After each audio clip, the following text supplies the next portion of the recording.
The Canterville Ghost is set in England, in a large, old house where the Canterville family has lived for 300 years. A ghost has been in the house also. Lord Canterville sells his grand old house to an American family. Mr. Hiram B. Otis is happy to buy the house and the ghost because American. Of course, don't believe in ghosts. This extract you will read begins as Mr. Otis and his family arrive to take possession of the house.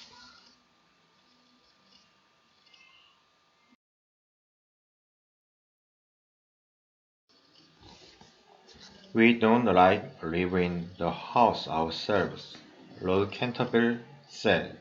Too many of my family has seen the ghost. My wife's grandmother, the Duchess of Bolton, is one of them.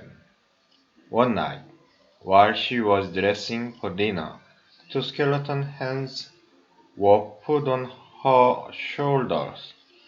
She has been ill for years because of that, and my wife never got any sleep there because of all the noise at night. If you are happy to have a ghost in the house, that's all right, but please remember that I did tell you about it. Mr. and Mrs. Otis and their two children move into the house. The housekeeper, Mrs. Omni, warned the family about the ghost. They tell her they do not believe in ghosts, and then everyone goes to bed. After the family was in bed and asleep, a strange noise woke Miss Otis. It sounded like something metal moving slowly along the passage, and it was coming near to his bedroom door. He got out of bed and instead carefully. The strange noise went on, and he also heard the sound of footsteps. Then he put on his shoes, took a small bottle from his closet, and opened the door of his room. There, in the moonlight, was an old man with eyes as red as fire. His gray hair was long and dirty. His clothes were old and full of holes, and there were heavy metal chains around his arms and legs. "My dear man," said Miss Otis, "you really must put some oil on those noise chains. I've brought you a bottle of Thomason oil, which is very good. Everybody in America uses it. I'll have it here for you, and I'll be happy to give you some more when you need it." He put the bottle down on the small table, then went back inside his room and got into bed. For a second or two, the Canterbury Ghost stood still. He was so angry, and hurried away.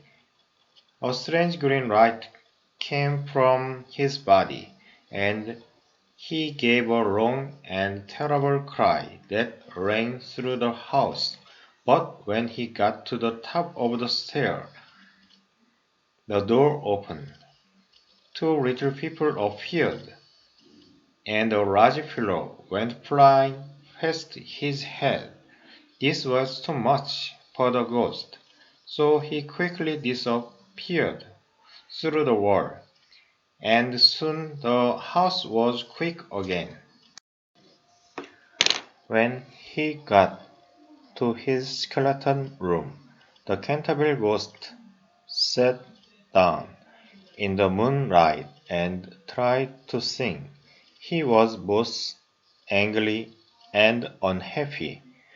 For 300 years, he said to himself, I have been the best and the most famous ghost in the country. Everybody, everybody has been afraid of me. There was the Duchess of Bolton not long ago. I put my skeleton hand on her shoulders, and she nearly died of terror. She has been ill ever since. Before that, there was no, four housekeeper who ran away from the house screaming. Then there was that wonderful light in 1752 when Lord August shot himself in the library because he saw a skeleton in the armchair by the fire. And there was a beautiful lady Skeletfield who never spoke again after my cool finger held her long white neck while she sat at dinner. The ghost sat there, remembering all those happy times in the past, but he was not happy now.